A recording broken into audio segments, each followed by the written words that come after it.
Hai teman-teman, kali ini saya akan mengajak teman-teman melintasi wilayah adat Mepago, dimulai dari Paniai. Paniai adalah sebuah wilayah kabupaten yang berada pada ketinggian 1.700 meter di atas permukaan laut. Dari sinilah saya akan memulai perjalanan saya menuju Kabupaten Nabire, yang saat ini telah menjadi ibu kota provinsi Papua Tengah. Rencana saya saat itu adalah perjalanan akan saya mulai pukul 7.30. Kemudian saya akan berhenti di Kabupaten Deyai. Di sana saya akan tinggal beberapa jam menyelesaikan pekerjaan akhir tahun. Setelah itu saya akan melanjutkan perjalanan menuju Nabire. Bekal makanan, air minum, mantel, dan cover bag sudah saya siapkan di dalam bagasi motor. Seperti rencana awal saya, urusan saya beres pada pukul 14.00. Langsung saja saya tancap gas. Meninggalkan pemberhentian pertama saya, perlintasan berikutnya adalah wilayah Kabupaten Dogiai. Waktu tempuh sekitar 1 jam. Di wilayah Kabupaten Deyai, antara Kecamatan Tigi dan Tigi Barat, terdapat Danau Tigi. Nah, yang saya lewati ini adalah wilayah Kecamatan Tigi Barat. Jika melihat sisi kiri saya, akan nampak Danau Tigi. Oh iya, di Deyai ini ketinggiannya masih antara 1.700 meter di atas permukaan laut. Dalam video ini, saya sertakan data GPS sebagai bahan informasi tambahan bagi teman-teman.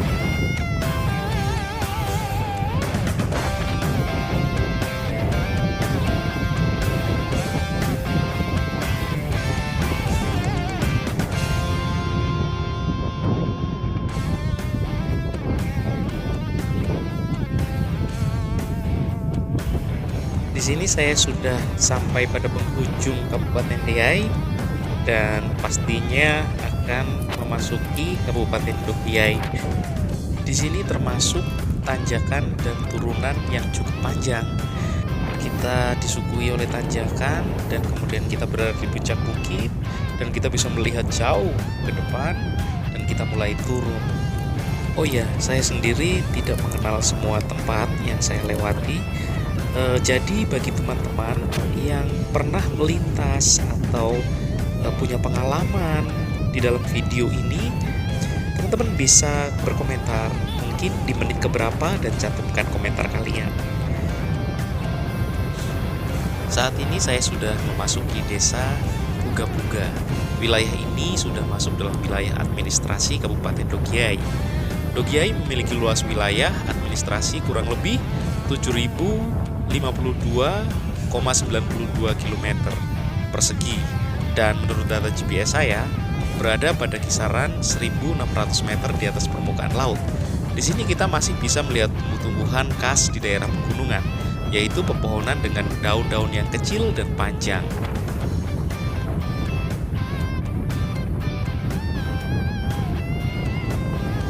Sepanjang perjalanan saya berharap ada jalan-jalan yang rusak atau semacam off-road seperti itu agar video saya lebih nampak epic. Namun sepanjang perjalanan hal itu tidak saya temui. Kebalikannya, justru saya menemui banyak perbaikan-perbaikan di sepanjang jalan.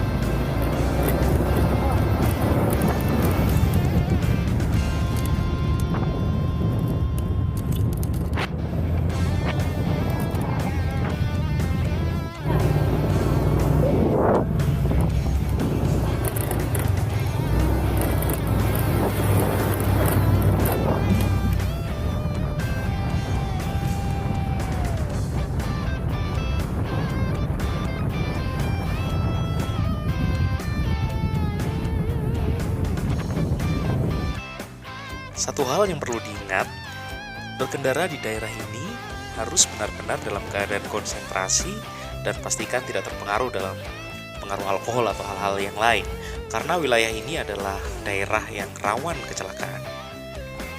Dan memang benar-benar kita harus ekstra konsentrasi di tempat ini, karena bagaimanapun juga kita kalau udah berada dalam posisi jalan seperti ini ya, kita maunya memacu kendaraan kita itu sekencang mungkin.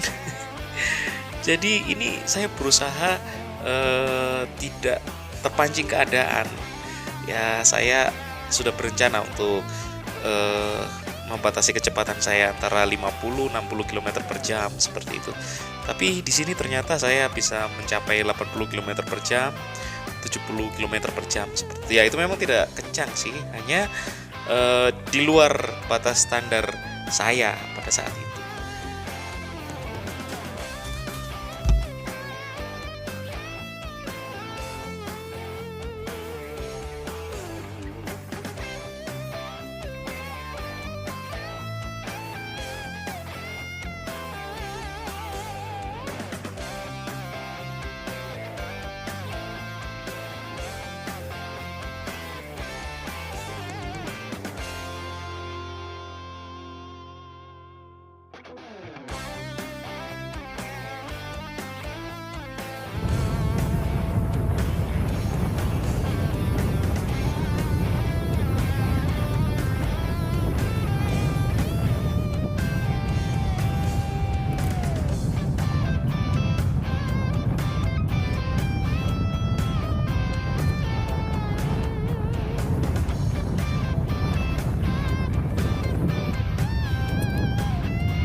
Dengan saya memasuki wilayah administrasi Kabupaten Dogiai tadi, saya telah melintasi wilayah adat Mipago yang membentang sepanjang perjalanan saya. Paniai, Diai, dan Dogiai adalah wilayah adat Mipago dari 7 wilayah adat di Papua. Perlintasan selanjutnya adalah kilometer 100. Waktu tempuh perjalanan dari Dogiai ke kilometer 100 adalah sekitar 2 jam. Nah, kita di sini disuguhi jalanan yang membentang lurus, namun kita tetap harus dalam keadaan berkonsentrasi dan mengendalikan diri. Karena kalau kita lepas kendali dan kita terlalu gas, ini adalah wilayah yang lepas ya, bebas. Kadang bisa ternak bisa lewat atau apapun bisa lewat di sini. Kita tidak pernah tahu.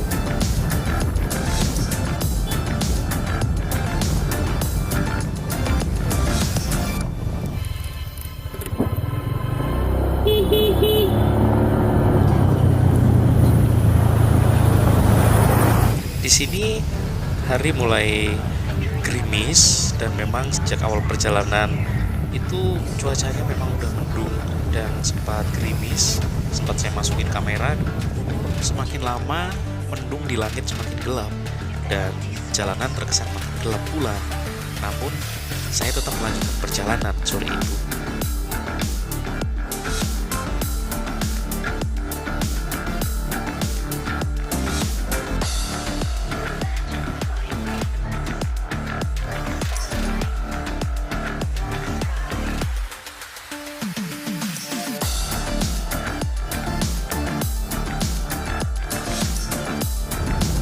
Di sini kita sudah berada pada ketinggian 540 meter di atas permukaan laut. Artinya apa? Jadi di sini kita sudah mulai merasakan gradasi suhu ya. Jadi dari 1700 ke 500 itu cukup eh, ada perbedaan yang signifikan. Di sini kita bisa mulai merasakan gerah, angin panas gitu.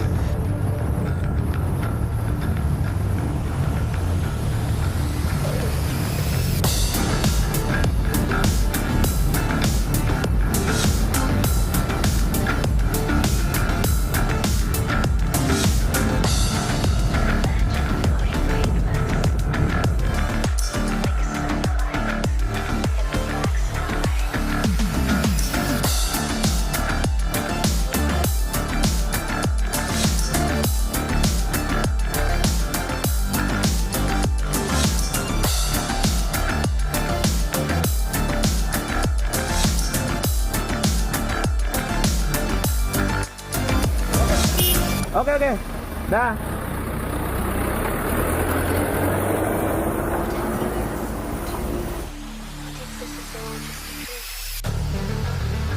Di sini ketinggian sudah mulai semakin melandai. Yang tadi 500, di sini sudah mulai 370 meter di atas permukaan laut. Artinya kilometer 100 semakin dekat. Selepas wilayah administrasi Kabupaten Dogiyai tadi, nama tempat atau lokasi lebih populer dengan penyebutan kilometer, seperti kilometer 170, kilometer 120, kilometer 100, dan seterusnya.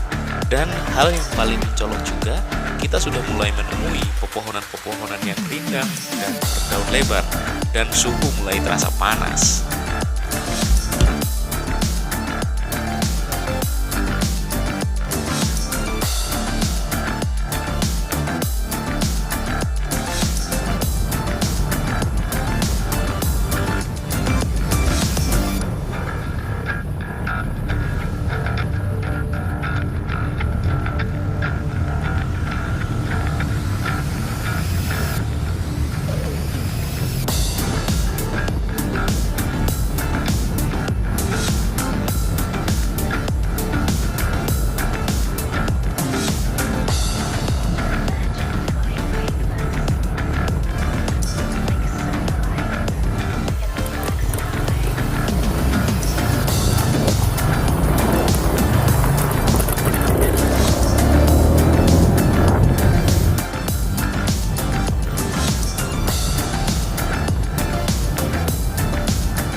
Jadi di sini saya memutuskan untuk mengisi bensin.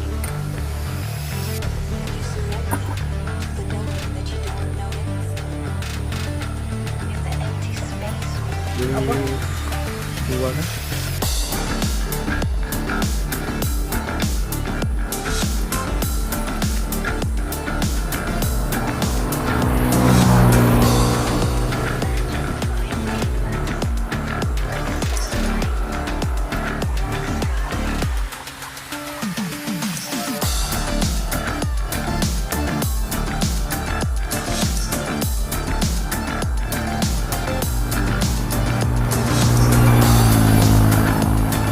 Pertalite ya? Iya.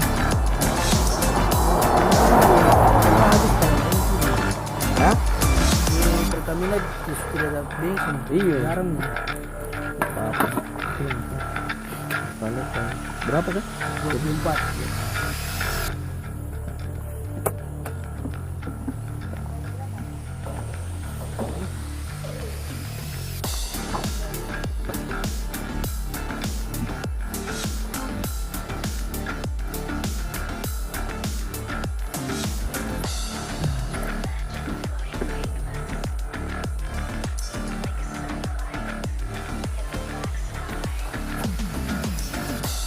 Terima kasih.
Setelah kurang lebih 2 jam melaju dari Dogiai, akhirnya saya tiba di kilometer 100. Kilometer 100 adalah tempat pemberhentian atau rest area. Ada sekitar 4 atau 5 warung makan yang siap melayani warga yang sedang melintas. Namun saat itu saya tidak berhenti mengingat waktu semakin sore.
Hari pun semakin gelap, pandangan saya agak susah menjangkau ke depan karena lampu kendaraan saya memiliki jangkauan cahaya yang cukup pendek, sehingga saya mengurangi kecepatan kendaraan saya.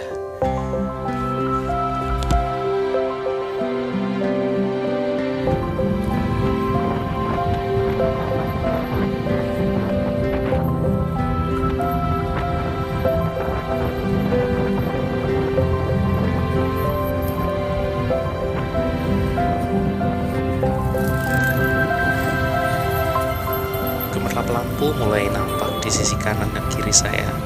Bahkan sangat meriah nampak di depan saya karena kendaraan-kendaraan terlihat begitu banyak. Artinya saat itu saya sudah memasuki kota Nambire.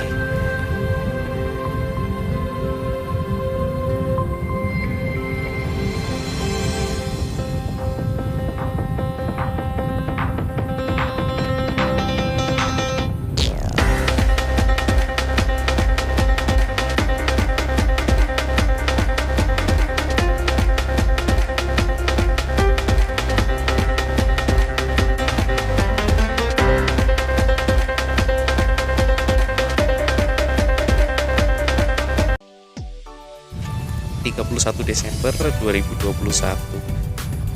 Nambire malam itu terlihat cantik dengan berbagai macam lampunya, hiasan lampu warna-warni di sepanjang jalan seolah menyambut saya dengan ucapan selamat datang yang sangat meriah.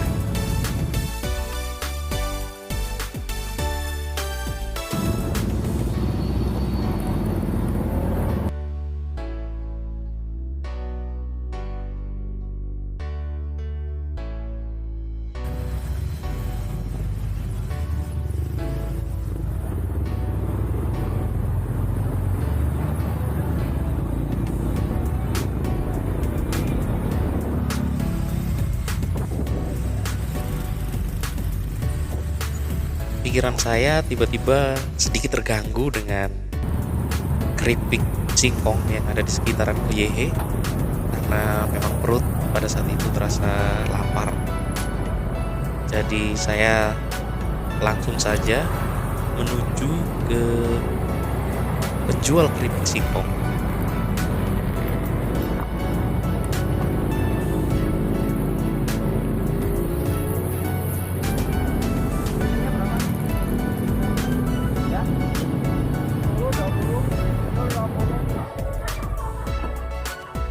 Dan perjalanan saya pun selesai. Kedua anak saya dengan riang menyambut saya. Selama liburan kami menginap di rumah keluarga Bapak Yunus Taruk. Beliau berdua adalah kolega istri saya.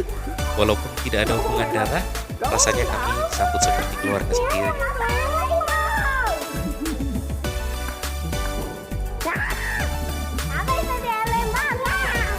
Kamu main apa?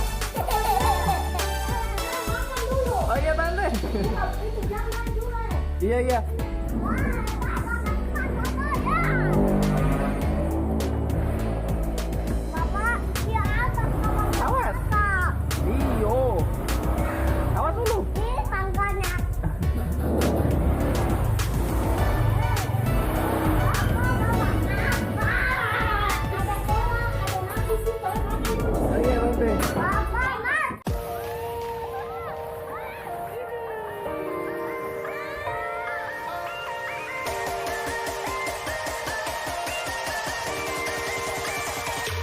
keesokan harinya kami pun menikmati pantai, ombak, dan air laut di Pantai Budi yang terletak di kota Nabire.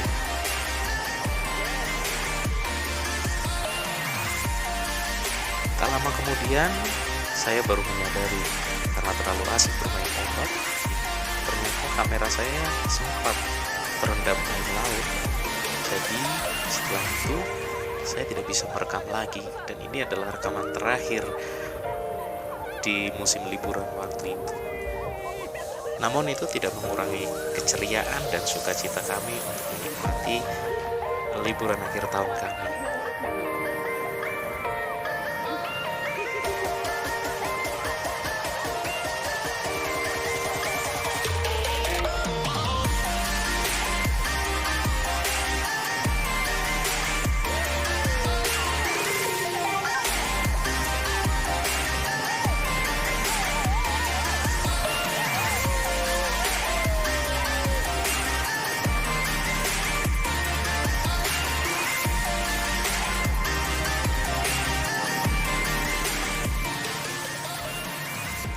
Demikianlah cerita pengalaman perjalanan saya dari Enarotali menuju Nabire sepanjang 200 km dan berakhir di Nabire. Sampai jumpa di lain kesempatan dan di vlog-vlog saya selanjutnya. Terima kasih sudah menonton. Kiranya sehat selalu dan sukses bagi kita semua.